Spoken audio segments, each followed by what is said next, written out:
morning, everybody. I'm on my way to walk with my buddy Rocco, going over to his part of the town. So if I don't look at the screen much, it's because I'm driving. But I was just listening to an interview by Bernard Pullman, which if you haven't listened to it, I really highly suggest that you do. You can look it up on YouTube. If you search for Bernard Pullman, and the title of the video is "Poverty is the Natural State of the Human." And he's discussing how that statement is utilized to justify a lot of abuse in this world. But he makes this statement in there saying that life is something that's so glorious that you only get to have it once. And so I started thinking about that, and how would you,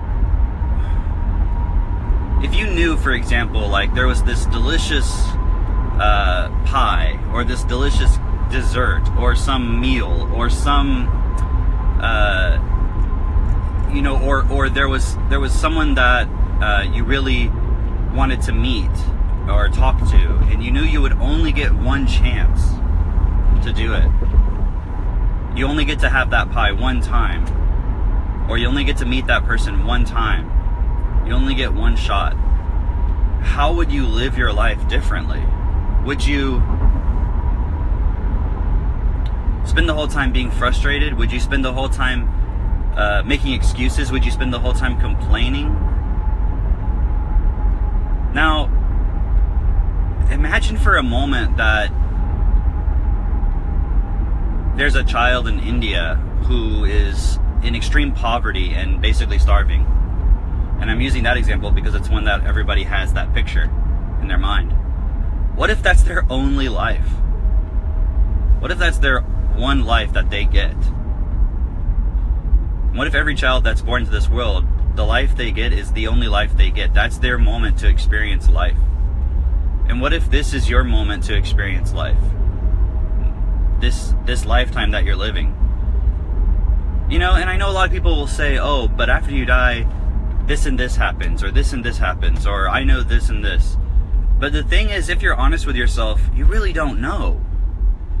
I mean, you read stuff in a book, or you listen to some guy talking like you're doing right now, and I'm not pretending to know. I'm not saying I know you only have one life, but the point is, we don't really know. We really don't know if there's something after this, or if this is the one life we get.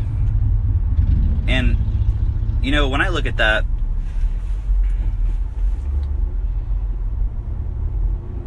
it's interesting because back when I was in university and I was studying mathematics, and I spent a lot of time also outside of school studying philosophy and physics and science, and because I was very interested in the concept of consciousness and where it comes from. So I was studying a lot of things at that time outside of school, and obviously that leads you to thinking about things philosophically. And I remember one day I was laying on my bed in my apartment. I think this was back in like 2005 or something, or 2006. And I started thinking about death. I started thinking about dying. And within me, the immediate, and I'm not saying this is the correct answer, I'm just saying for me, the obvious answer to what happens when we die at that time, for me, the obvious answer was, well, you just cease to exist. You don't exist anymore. That's it. Like, you're done. Now, that doesn't prove that's what happens. I'm just saying that was within me the obvious answer. And you could reason it out, and perhaps you could come to the same conclusion that would make sense, that that's what happens. But really, there's nothing I can say that would prove it to you. And there's really nothing I can say that would prove it to myself. I mean, to me, it's common sense if you think about or consider what a human physical body is, what the mind is. And perhaps it also depends on how you define who you are. Like, if you define yourself as your body and as your memories and as your personality and as your consciousness here on earth, then clearly that ends when you die, because all of those things are products of the earth. Your body's a product of the earth. Your mind and personality and your consciousness are products of the body itself. And I know that people have after-death experiences, or you might have had a near-death experience. But the thing is, you don't really know whether that's still just you experiencing a dimension of yourself in your mind. It's kind of like if you've ever played a video game, and for those of you who have, and there's a glitch in the game or something, and then suddenly you walk through a wall and you're in this empty space, just walking around, and you can't get out of it. You're walking and hitting walls and stuff, and it's not really a part of the game, but it's just you got into a sort of a glitch in the computer code, and now you're in this weird section of the game. And people actually search for these kind of glitches. You can look up them on YouTube. They'll search for these glitches and exploit them and use them to jump through levels in the game. It's quite interesting that there's a whole genre of YouTube videos and people doing this. And they'll use it to try to complete the level more quickly than you would normally, just going through the game without understanding how to jump through the walls and just random little glitches that are in the game. But how do you know, when you have a near-death experience, or when you see the other side when you die and stuff like that, and people report stuff back, or when you talk to channels and mediums and spirits and stuff, how do you know those aren't just dimensions of your mind? When you astral travel, how do you know, think about it. You go to sleep and you dream, right? And you know that's not real, because you're sitting in a coffee shop talking to your wife, and your 6th grade teacher floats by in a rowboat with a dinosaur, and it's obviously not real. It's obviously stuff from your memories that your mind is just generating, and maybe things that happened during your day. So you know that there's dimensions within you that are just part of your mind that aren't real. So how do you know that that's not the case when you have near-death experiences? And here's the thing, I'm not trying to convince anyone that that's not real, because I don't know.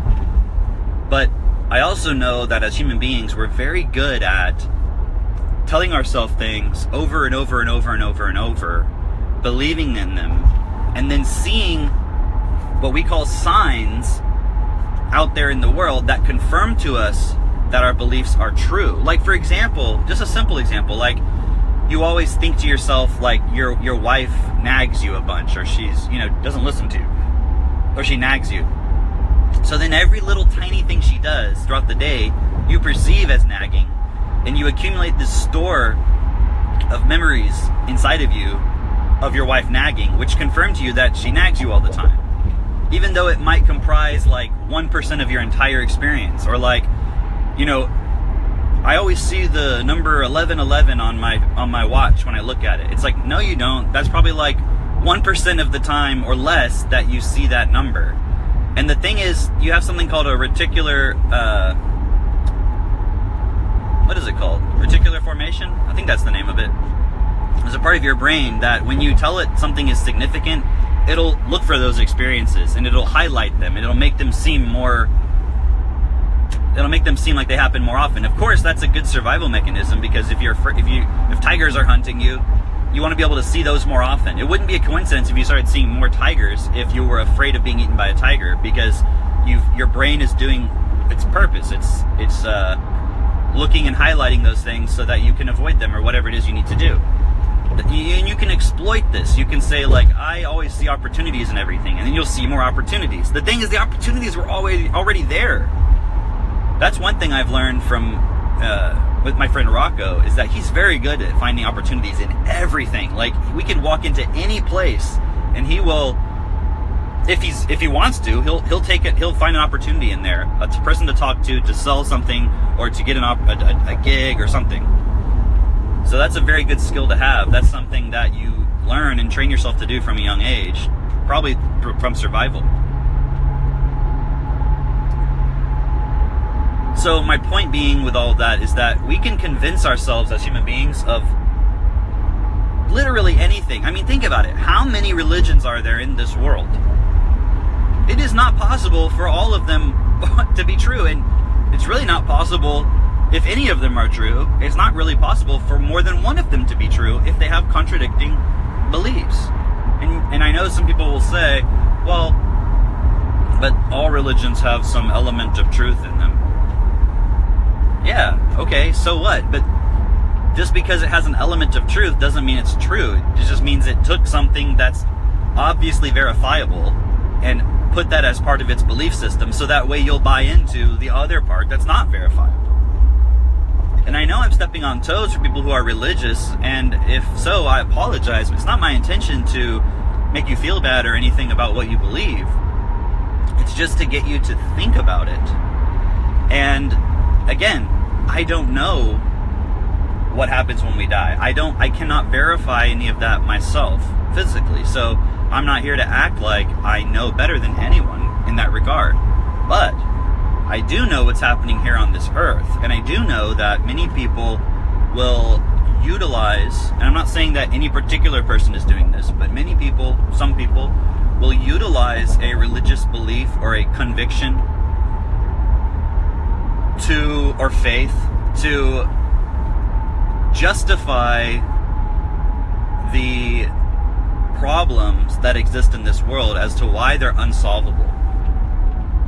Or they will utilize their religious faiths or convictions, and it's not just religion. I'm not just speaking on religion. Even atheists do this.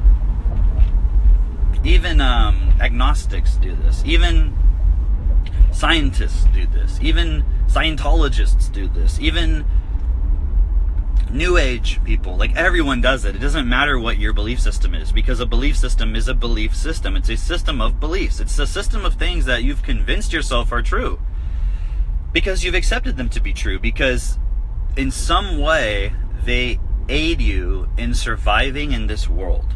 So they are useful, and your brain will automatically accept things that are useful. But it does it with your permission, whether you realize it or not, whether you're self-aware when you accept it or not. You are accepting and allowing these beliefs within you. And the problem with that is it's very difficult as we get older to change those beliefs, even if we want to, because it's kind of like if you have a computer and you know, when you buy the computer, it already comes with Windows operating system on it, let's say. Unless you know how to program that computer, or you know the right sequence of what to push, it's very difficult to change it from Windows operating system to anything else. And I know there's some computer programmers out there who would say, well, we could switch it up to Unix or Linux or something like that. But yeah, you could, but how many people know how to do that? Very few. And how are you going to take that same computer and put Mac operating system on it? That, I would say, would be very difficult. So the human body is similar from the perspective that you don't, like, once you're past a certain age, you don't really know how to go in there and change the contents of what's in there. You don't know how to change your beliefs. And when you're born in this world, up until you're 7 years old, you actually do it automatically. It's like anything you see in your environment, you just absorb it. And you make a decision in that moment to accept it as a part of you, and you define it with certain value and certain meaning. And you do it unconsciously. You do it generally without self-awareness. But imagine when you're born, you're placed into an environment, into a world where you have to survive. Like, as a baby, stuff is given to you. But I mean, think about it. For those of you who are parents, being a parent, especially when your child is first born, is very challenging. Especially if you haven't had kids before. It's very challenging. And because you're used to just focusing on yourself. And now you have this being, this person who completely depends upon you. And so their children are built in with this automatic mechanism that makes them cry when they need something. Because it's like parents are selfish. They're not going to listen to their child. I'm not saying all parents would do this, but the average person would not respond to their child and give them what they need unless the child cried.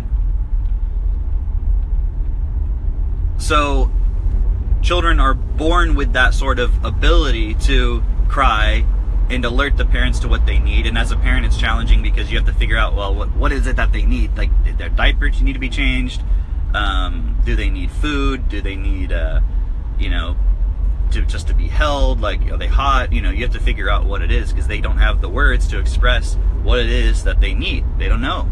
I mean, they don't know how to express it. I mean, but when you're born, you also have this ability to very quickly absorb information based on the environment, so that you can survive in that environment. And if you look at your life, if you're honest with yourself, you'll realize that you're living out, unless you've really, really, really, really, really investigated and changed these things for yourselves, which is very rare.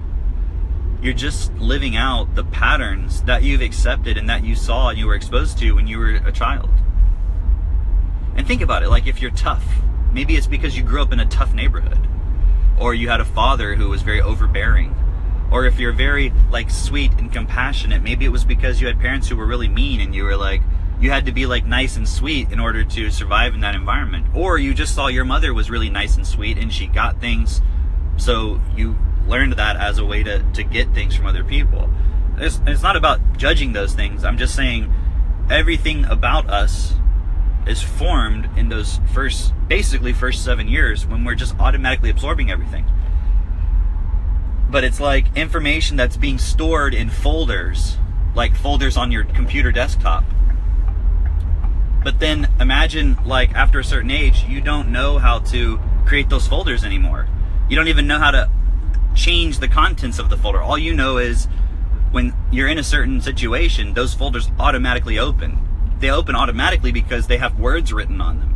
And whenever certain words are spoken, or whenever you're in certain situations that to you have defined according to a certain word, like, oh, this is a situation of competition, then whatever is in that folder called competition, the contents of that is what you automatically start doing. So if there's negative stuff in there, positive stuff, different, ideas, beliefs, etc., all of those contents of that folder starts it's like they're programs inside of there, stored as information, that just starts running automatically according to what's ever in that folder. And you created those folders when you were 0 to 7.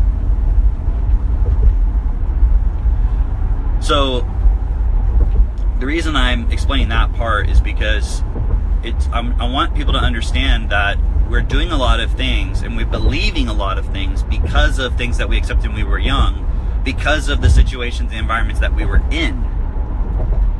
And so it's natural from that, in that context, that it's difficult to change those beliefs. And what we don't realize a lot of times is that the beliefs that we hold so dearly, they're just things that we've accepted.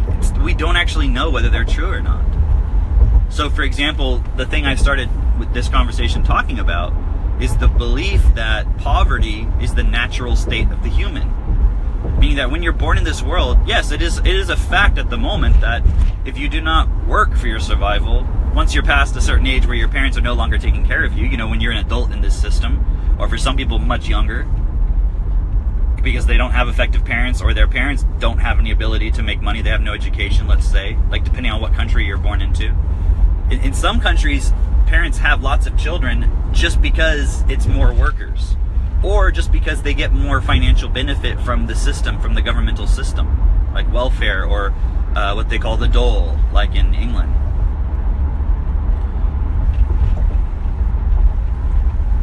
So it is true at the moment that the natural state of a human born into this world is that they're in poverty, and that's the highest natural state as things are. And so you want anything beyond that, you got to work for it. You want to be wealthy, you got to work for it. You want nice things, you want survival, you want your basic needs, you got to work for it. You have to build it. And the interesting thing is, many people who are very effective at building, many people that I know who are very wealthy and very effective at building, will defend that ability by saying that, it's like a point of pride. And it's like, well, you got to learn to work for it. And yes, I agree, in this world as it is, yes, that's true. So I'm not saying this as an excuse for myself to not build and to create things and to learn how to do that. I'm doing that. But I also know that unless you have the ability to learn beyond what you accepted when you were very young, which is very rare, then it's very unlikely that you'll ever build and go further than your basic level of programming, unless you know how to change that program, unless you know how to install new software on your computer and actually upgrade it and make it go faster and all of that. You know, one of my mentors told me that people who are very successful in this world, they just think faster. They think very quickly. And so he would place us into situations where we had to think quickly. And I've had other mentors that have done that as well, but this was one who was very specific in explaining that point and even demonstrated it to us, like how he could think so quickly. But he showed us how he did it. It was very interesting. It was a process. But my point is, like, the average person with their education level will not ever be able to do that. And when I say education, understand, I'm not talking about stuff you read in a book from the perspective of, like, stuff you read in school. Because that's not education. That's just memorizing a bunch of facts and knowledge and information. And the very successful people in this world are not people who are necessarily just good at memorizing facts that are useless. They're very good at taking in any information that's relevant to what they want to do and utilizing it to solve the problem that they're in. Chris McGarrihan Jr. had a video about problem solving recently. And the point is, people who are successful are very good at solving problems. So it's not that they are book smart, and many of them are, like Bill Gates. I mean, this guy has read so much, but many of them aren't. Many of them are not book smart. But they all do have effective vocabularies, because your vocabulary, you have to understand, when I say vocabulary, your vocabulary equals your programming. Your vocabulary equals what you're able to do in this world, because what you're able to do is what you're unconsciously competent at.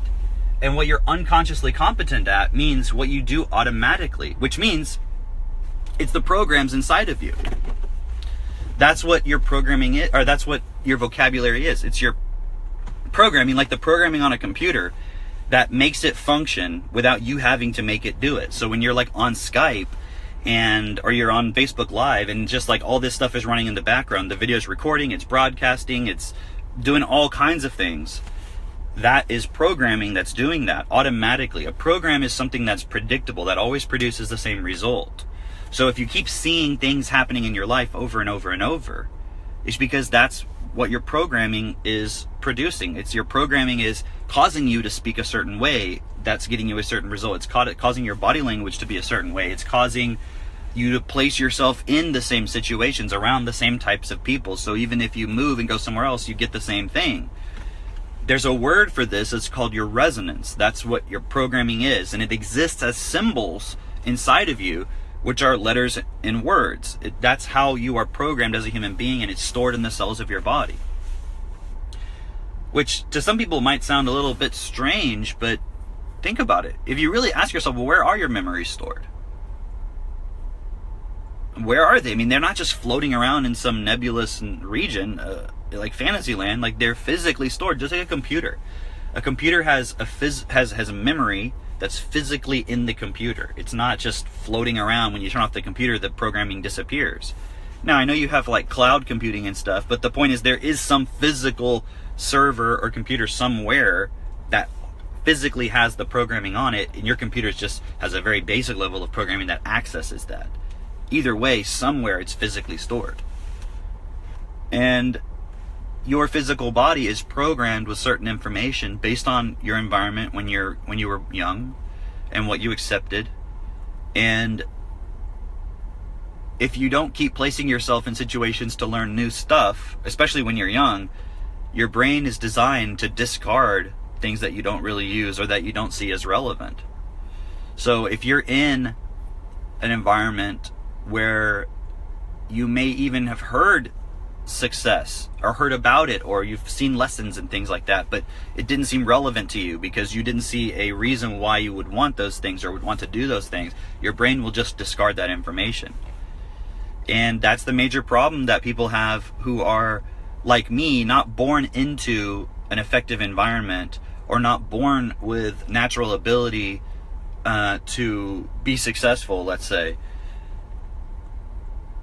and who weren't placed into an environment at some point where they were forced to grow or have a strong desire to grow from a young age or at a young age. And the thing is, you can find examples of people who, despite humble beginnings, were able to be very successful, like Richard Branson. But why do we place so much value and emphasis on those? It's because we know they're rare. So you can't use that as an example of, well, anyone can do it. Because if anyone could do it, everyone would be doing it. Like, because what you're saying is people who are starving don't want to eat. People who are starving or who don't have a lot of good, nice things don't want to have nice things. Maybe so, but there's a reason for it. It's not just because, oh, they're just a stupid idiot dum-dum. Like, there's programming inside of them which is preventing them from seeing how to get it, and that it's possible, and having the effective skills to actually do it. And if you need to have communication skills, and you need to learn persuasion and influence, I mean, that's in a book. It's they tell you how to do it. And there's some books that are just bullshit, but there's some books that have a mixture of bullshit and good stuff, and there's some books which have mostly good stuff. But if you can't read that, if you can't read it, take that information, go and apply it, make mistakes, learn from the mistakes, read more, apply, go into the environment. If like you're afraid to even just go apply it, that's coming from your programming. Somebody at some point in your life probably yelled at you or hit you or maybe repeatedly, abused you in some fashion that taught you that going and speaking to people who you're not supposed to speak to or whatever is bad, and therefore it leads to not surviving and not feeling good. And you didn't understand that the feeling is irrelevant. Like it's just limiting you. You could get past it, and eventually, it's like driving a car. It's very difficult in the beginning. It's awkward. It feels weird. It's kind of scary. But eventually, if you keep at it, it becomes natural. Like I'm learning to play golf right now. I've been doing it for a few weeks, and it's actually starting to feel like, especially like gripping the club and getting set in the position, which is like the most important part, next to the actual swing itself, is becoming basically feeling totally natural. I don't have to think about it anymore. So now I'm just thinking about the swing and everything. It's like that with driving. It's like that with lots of things. It's like that with communication. It's like that with talking on a video. When I first would talk on videos,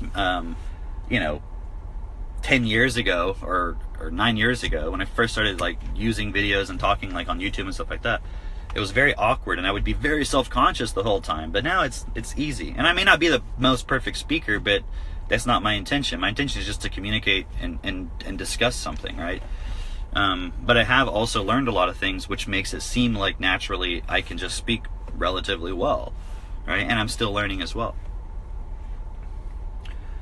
But the real point that I wanted to bring up, which I can see that I've covered, is the point that the reason why we believe poverty is a natural state is because we see the evidence of that in the world. However, that's like you see the evidence that you don't have $1 million. But we all know if you apply the principles of what it takes to make $1 million and you do that correctly, you will make $1 million.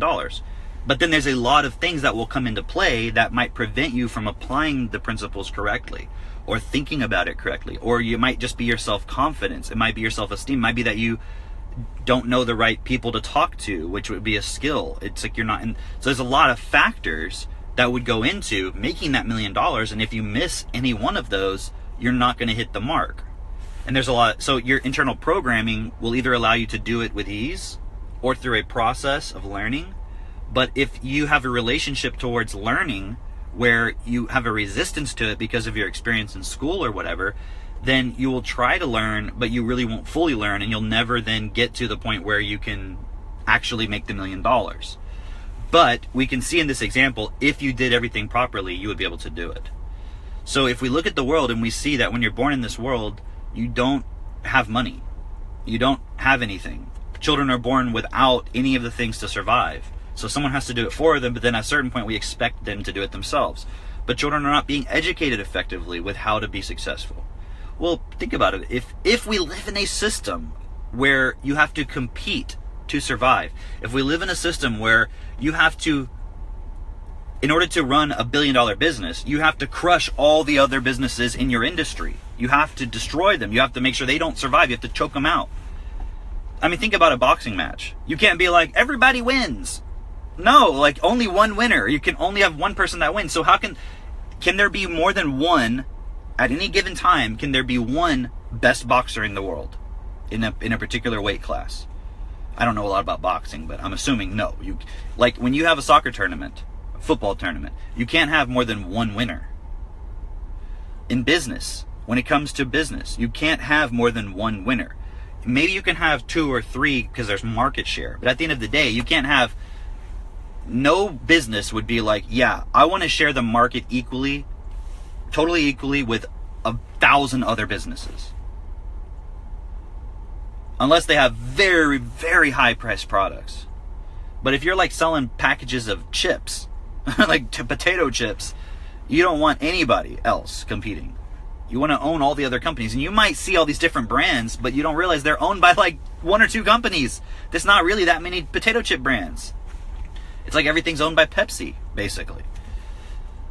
So what you see as the point is, if you have to compete to be successful in this world, to have lots of money, then are you going to support other people so that they can learn to compete with you? Not if you have to compete to survive. But imagine if we removed the competition for survival points. So just your basic level survival, to like not feel like you have to fight to like live.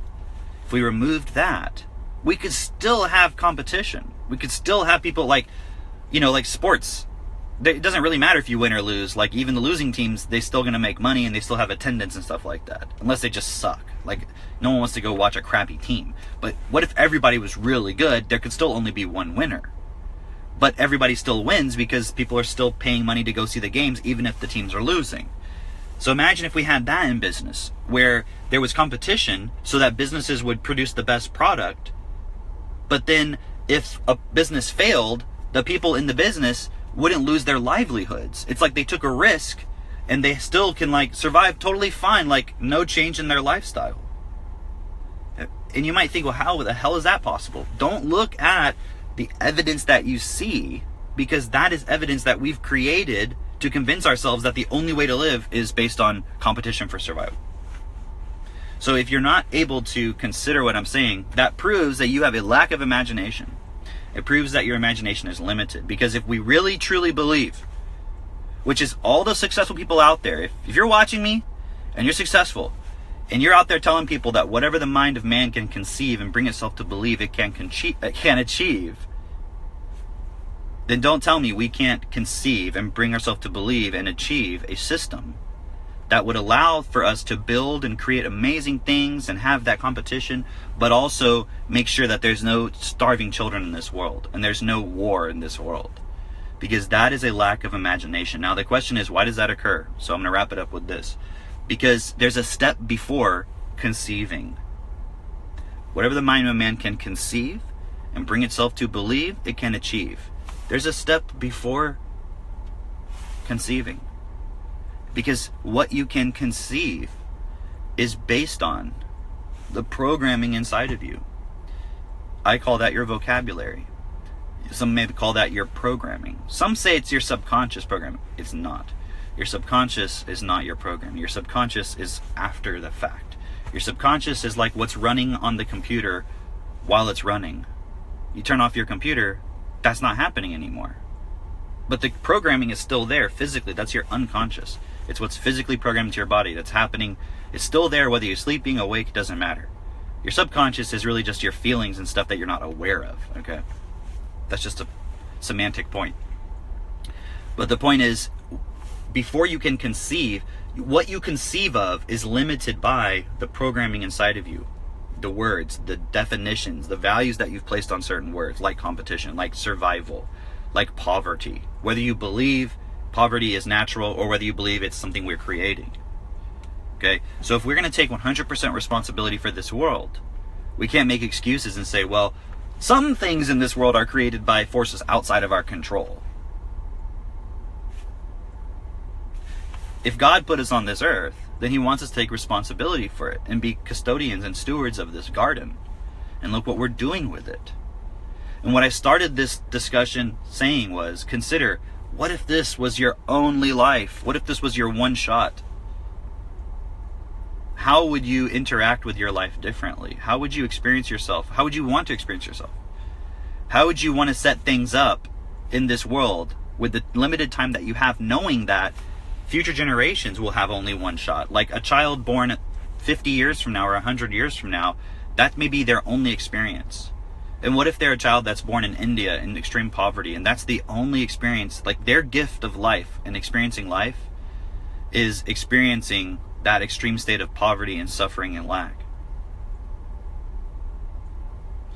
And if you're the person saying to me, well, that's, what they wanted to choose and all this stuff, like, just fuck off right now. Like, I have no time for you. I don't have any concern for you. Because if you could be that callous, then there's something seriously wrong with you. Because go place yourself in that situation and see how it feels. And ask yourself, why would anyone in their right mind want to experience that? And realize that whatever you believe is just information that you've accepted. And you have to be honest with yourself as to why you accepted that information. Why have you accepted the belief that children are born into poverty because they want to experience poverty? Why have you accepted that belief? Because it's not something you can verify. You can't go inside of their brain and body and be like, yep, I've confirmed that this is what they want. You can't. Even if they say it's what they want, you can't confirm that, because people lie. People will look you in the face and they'll be thinking something else, and they'll say one thing and they'll be thinking something else, and because we all do it. We have that ability as humans to create this little separate space inside of our heads where we can think and say things differently. It's a skill. It's a skill. It's called deception. Everyone does it. So the question is, how are we deceiving ourselves with beliefs and then having a world that gives us the evidence of our beliefs? Because again, whatever we conceive and believe is what we're going to create. It's what we're going to see in the world. But it's what we're conceiving and believing. And so what's creating the conceiving is the question. It's, there's a statement that says, whatever the heart becomes, what the eyes see. So what has your heart become based on what you have seen? Because what you see as a young child, your senses automatically download and absorb everything in your environment, and from that, it forms the basis of your programming, beyond what you're born with, beyond just your natural ability to breathe and poop and all that stuff, like the stuff that you add to it through your education and through your experience. That forms what's inside here. It forms your personality. It forms everything. And the question is, do you have the courage to change what's in here and actually change this world so that poverty isn't the natural state for future generations? Because I know it's possible, because I have spent a lot of time rebuilding my vocabulary, changing the programming within myself so that I can see for myself that it's possible to change this world. Because I've always wanted within myself, had this recurring thought that I want to make a difference in this world. And a lot of people say that, and most people don't. And the thing is, I also know that I can't make a difference by myself. This isn't about a savior complex. It's not possible. Because the people who try to do it all on their own end up getting crucified, they end up getting ostracized, they end up getting thrown in jail, because they have to take things to extreme measures to get the message across. But they're just trying to get everybody to listen so that they will also join them. So if you're hearing this, we need to have these conversations. No one else is talking about this. And there's lots of people presenting solutions in the world, but they're not getting to the root problem, the root cause of the issue, which is what's going on internally in the human being, in every single human being in this world. Yes, the systems that run this world are a problem, but the question is, why are we accepting them? If we try to change the system, but we haven't changed in here, we will reject the system. We won't participate in it correctly. We can't just give everybody a bunch of money but not change what's in here, because then there will be resentment. Then there will be abuse. People will still use the money to take drugs because inside of here, they're not getting proper support mentally to deal with the trauma they've experienced, for example. We can't expect the poor people in this world to even have the time to have these kinds of discussions and conversations because they're so focused on survival. That's the whole problem. If you have the time to sit and watch this video, then you are the one who can be a part of the solution, because you have the freedom of time at a certain level and you have the freedom of thought to hear what I'm saying. So we have to start standing up together. It's not just about feeling like you've changed inside. It's about, if you've changed inside, are you now speaking? Are you now writing? Are you now doing things that are getting attention, that are presenting solutions that will actually work, that are getting to the root cause of the problem? That's what I'm looking for, is people that want to do that. And some people want to do it, but haven't yet got to the point where they have the skills to actually stand up and stand out and speak and do things and start businesses and so forth. So they're in a process, and we can support those people too through the process of developing themselves. So you have to start where you're at, and you have to develop to the point where then you can stand up. So you don't need to feel guilty if you're not doing it, but you need to then look at, what's my next logical step? How do I now develop the skills I need to start solving this problem? But if you're already at the point where you can make $1 million like that, and you're not applying yourself to actually solving the problem, then you're the problem. And the thing is, you may not even understand how to really change internally these types of things, these belief patterns. Even though you're very effective and successful at changing your beliefs around making money, you haven't learned how to change your beliefs around who you are and what you believe about the bigger picture of this world and what happens to you on earth, what happens to people when they come on earth, what happens when you die. All those beliefs are limiting you from applying your ability to make success financially, and all those things is limiting you from actually applying it to solving the problems in this world that are the most important. And it's not climate change, and it's not, I don't know, all these other things people talk about, veganism and all this stuff. The most important problem is that children are going to bed hungry every night. Because if children go to bed hungry every night, they develop personalities of vengeance. They develop personalities of victimhood. You can't tell them, well, you're just acting like a victim. They are victims. They're victims of a system that you're benefiting from. You're in your $1 million mansion benefiting from a system that is directly causing poverty in this world, causing children to go to bed without food. We don't need to feel bad about that. You have developed skills to actually do something in this world. But now you have to actually change internally so that you can see, man, if I just applied my focus to these problems now, I could make a real difference. Because what if this is your one shot? Or how about this? What if how you utilize this one shot, this one life that you've been given, determines whether you get more life or not? In other words, if you get to the end of your life and you haven't applied yourself fully in terms of what you're capable of and what you've been exposed to, because now I'm exposing you to it, if you make excuses, then when you get to the end of your life, what if your God says, sorry, you made an excuse, you don't exist anymore, and you don't get to come to heaven? What if he actually judges you? Or what if you actually judge yourself and you say, did I actually make excuses, or did I go the full extent that I possibly could? Do I deserve to live again? Do I deserve to live more?